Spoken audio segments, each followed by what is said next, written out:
ಇನ್ನು ಮೈಸೂರು ಅರಮನೆ ಬಳಿ ನಿನ್ನೆ ರಾತ್ರಿ ಸಂಭವಿಸಿತು ಹೀಲಿಯಂ ಸಿಲಿಂಡರ್ ಸ್ಫೋಟ ಆಗಿತ್ತು. ಸಾವಿನ ಸಂಖ್ಯೆ ಈಗ 2ಕ್ಕೆ ಏರಿಕೆ ಆಗಿದೆ. ತೀವ್ರವಾಗಿ ಗಾಯಗೊಂಡಂತ ನಂಜನಗೂಡಿನ ಮಂಜುಳಾ ಅವರು ಕೆಆರ್ ಆಸ್ಪತ್ರೆಯಲ್ಲಿ ಐಸಿಯುನಲ್ಲಿದ್ದರು, ಸಾವನ್ನಪ್ಪಿದ್ದಾರೆ. ಅಂಬಾವಿಲಾಸ್ ಅರಮನೆಯ ಮುಂಭಾಗದ ಜಯಮಾರ್ತಾಂಡ ದ್ವಾರದ ಬಳಿ ಬಲೂನ್ ಮಾರ್ತಾ ಇದ್ದಂಥ ಸಲೀಂ 40 ವರ್ಷ ಮೃತಪಟ್ಟಿದ್ರು. ದೇಹ ಛಿದ್ರ ಎಲ್ಲಾಗಿತ್ತು. ಮಾಹಿತಿ ಕೂಡ ಈಗ ಕೋಲ್ಕತ್ತಾದವರು ಅಂತಿದ್ರು, ಬಟ್ ಇಲ್ಲ ಅವನು ಉತ್ತರ ಪ್ರದೇಶದವನು ಅಂತ ಆಮೇಲೆ ತಿಳಿತು. ಅವರ ಜೊತೆಗೆ ಸಹೋದರ ಕೂಡ ಮೈಸೂರಿಗೆ ಬಂದಿದ್ದರಂತೆ. ಬರೀ 15 ದಿನಗಳ ಹಿಂದೆ ಅಷ್ಟೇ ಬಂದಿದ್ದಾರೆ. ಅಲ್ಲೊಂದಿಷ್ಟು ಅನುಮಾನ ಬರ್ತಾ ಇದೆ. ಕಾರಣ 3 ಜನ ಬಂದಿದ್ರು, ಅದರಲ್ಲಿ ಇವರೊಬ್ಬರು ಮಾತ್ರ ಮಾರಕ್ಕೆ ಹೋಗಿದ್ರು ಅಂತ.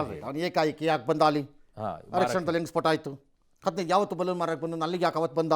ಜೊತೆ ಇದ್ದವ್ರು ಇಬ್ರು ಯಾಕೆ ಹೋಗ್ಲಿಲ್ಲ? ಅರಮನೆಯಲ್ಲಿ ಫೋಟೋ ತೆಗೆಸ್ಕೊಂಡು ಅರಮನೆಯಲ್ಲಿ ಫೋಟೋ ಯಾಕೆ ತೆಗೆಸ್ತಾ ಫೋಟೋ? ಓವರ್ ಎಕ್ಸೈಟ್ ಆಗೋದಲ್ಲ ಇದು. Looks like a criminal offence ಅಲ್ಲ, ಲುಕ್ಸ್ ಲೈಕ್ ಎನ್ ಇನ್ಸಿಡೆಂಟ್. ಮೂಲ ಮುಸ್ಲಿಮನ ಹೆಸರಾಗಿದೆ ಅನ್ನೋ ಕಾರಣಕ್ಕೆ ಭಯೋತ್ಪಾದಕ ಅಂತ ಹೇಳೋಕ್ಕಾಗಲ್ಲ ನೀವು. You can't. ಎರಡನೇದು, ಇದು ನನ್ನ ಪ್ರಕಾರ ಡಮ್ ಅಂದ್ಬಿಟ್ಟಿದೆ, ಅವನಿಗೂ ಗೊತ್ತಿಲ್ಲ. ಅದೇನೋ ಹೆಚ್ಚು ಕಡಿಮೆ ಮಾಡಿದ್ದಾನೆ, ಬೆಲೂನ್ಗೆ ಹಾಕೋವಾಗ ಡಮ್ ಅಂದೋಗಿದೆ. ಒಂದು ವೇಳೆ ಅವನದನ್ನು ಡಮ್ ಅನ್ಸಕ್ಕೆ ಬಂದಿದ್ದ ಭಯೋತ್ಪಾದಕನ ರೂಪದಲ್ಲಿ, ಅವತಾರದಲ್ಲಿ ಅಂತ ಅನ್ನೋದಾದರೆ, ಅವನು ಬಕರ ಅಲ್ಲ. ಅಲ್ಲಿ ಇಬ್ಬರು ಮಧ್ಯ ನಿಂತ್ಕೊಂಡದನ್ನು ಡಮ್ ಅನ್ಸಕ್ಕೆ. ಜಾಸ್ತಿ ಜನ ತಾನು ಇರೋವಾಗ ಇಬ್ಬರು ಮಧ್ಯ ನಿಂತ್ಕೊಂಡು ಡಮ್ ಅನ್ಸಕ್ಕೆ ಅವನೇನು ಬಕರಾನ? ಅವನು ಒಂದು ವೇಳೆ ಹಾಗೆ ಮಾಡಿದರೆ ಅವನಂತ ಅಟಕಸ್ಬಿ ಭಯೋತ್ಪಾದಕ ಇನ್ನೊಬ್ಬ ಇಲ್ಲ.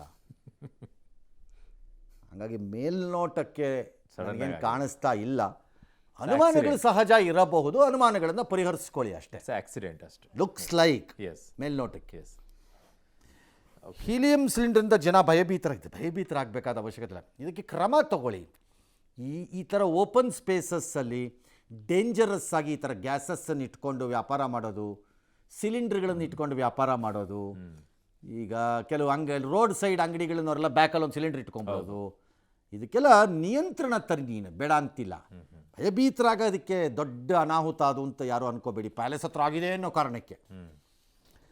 ಸಿಲಿಂಡರ್ ಸ್ಫೋಟದಲ್ಲಿ ಬೆಂಗಳೂರಿನ ಕಾಮಾಕ್ಷಿ ಪಾಳ್ಯದ ಲಕ್ಷ್ಮಿ, ರಾಣೆಬೆನ್ನೂರಿನ ಕೊಟ್ರೇಶ್ ಬೀರಪ್ಪ, ಕೋಲ್ಕತ್ತಾದ ಶಮೀನಾ ಅನ್ನೋರಿಗೆಲ್ಲ ಗಾಯ ಆಗಿದೆ. ಎಲ್ಲರೂ ವಿಚಾರಿಸ್ಕೊಂಡಿದ್ದಾರೆ. ಸರ್ಕಾರ ಅಲ್ಲಿ ಟ್ರೀಟ್ಮೆಂಟ್ ಕೊಡ್ತಿದ್ದಾರೆ ಕೆ ಆರ್ ಆಸ್ಪತ್ರೆಯಲ್ಲಿ ಎಲ್ಲರಿಗೂ.